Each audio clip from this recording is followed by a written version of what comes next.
Yo, what's up, guys? Welcome back to One Motivates.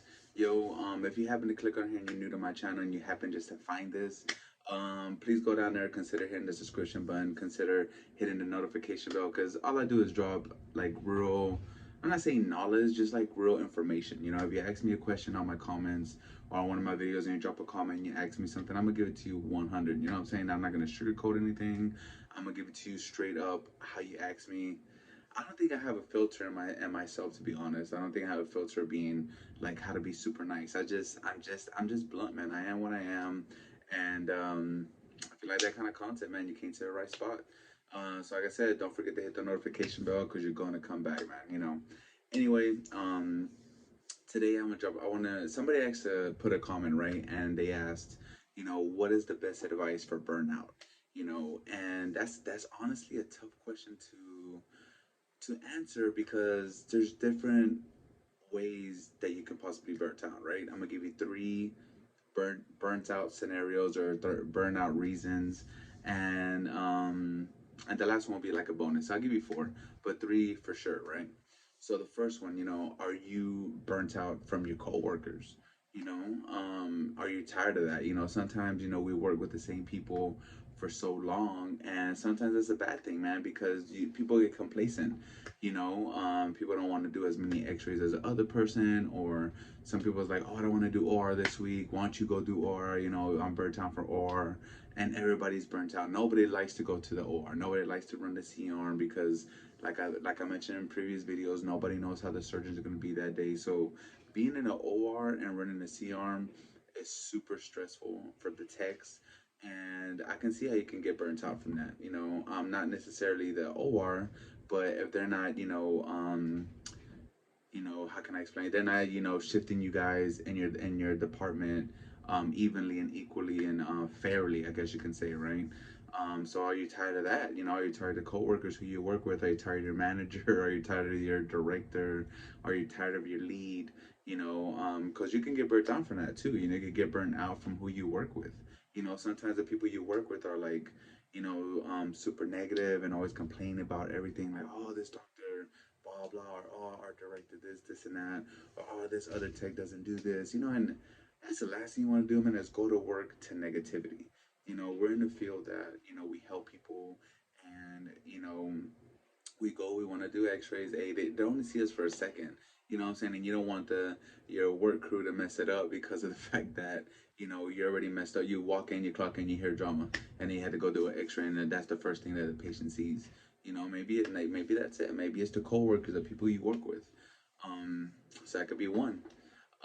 Two, it can be the shift you work. What I'm saying? Sometimes, we don't realize that the shift that we work makes us miserable. For instance, I worked overnight for 5 years, man, and at first I was like, oh yeah, yeah, and then you get complacent, and it's like your body gets all out of whack because you're overnight. You don't sleep right. When you want to be home with your family, you're not really there because you're not mentally there. You're tired. You're this. You're that.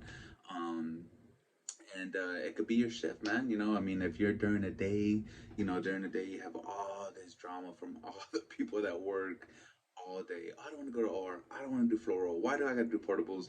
I don't want to be in the ER today. It's too busy. There's too many. They order too many exams. In every hospital, it doesn't matter where you work, man. Day shift is always the hardest shift to work because everybody is there, um, trying to make everybody else kind of look bad. You know what I'm saying? That's just the way it is, honestly. I mean, I'm not saying every hospital, every department's like that, but 99%, okay, not 99, at least 90, 80 to 90%, let's put it that way. At least 80% of hospital day shifts are like that. Because you have the lead there, stressing you out, watching you. You have the manager there, stressing you out, watching you during the day. You have the director there, and they're always on you. Day shift is a tough shift to work. Yeah, it's nice because you work what 7 to 3. So you're like, oh, I got afternoon off. But while you're there, it's stressful. You know what I'm saying? Because everybody's there, man. So hey, it might be your shift. What shift are you working? And the third one, it can be your facility. What facility you work at? Are they not treating you right? Do they whatever the case may be? The facility is sometimes a hard place to work. If they don't sit there and look out for the employees, or or like we talked about travel. You know, a lot of techs, a lot of medical professionals are going to the travel route. You know, because of the fact that their hospital don't want to pay them any more money because either they're maxed out or you know and they ain't got no money supposedly. I don't know what the deal is, to be honest, but you know, you get a new tech coming in making kind of almost the same thing you're making. You've been there for like 5 or 6 years. It's like, how does that make sense? How make that make sense? I don't know. And they get a bonus. They get like what 15, 10K bonus coming in, and you're making the same amount. You're like, how does this happen? And I've been here for so long, and I can't even get a, you know, I don't know. I'm just saying, it might be the facility, man. It might be time for you guys to travel and go make that money. You know what I'm saying? Like, the opportunity's there. You know what I'm saying? Let's think about it. Opportunity's there to travel, man. So it might be the place you'll work at. You know, at the end of the day, man, you can't let your career, this thing, kind of ruin you and rule your life. You know what I'm saying? Just because you chose a career, what it doesn't matter whether it's you know IT work, whether it's a teacher, whether it's a radiology tech, whether you're a nurse, it doesn't matter. Whatever career you choose or you chose at that time or you're in now, it's not the end. It's not the end.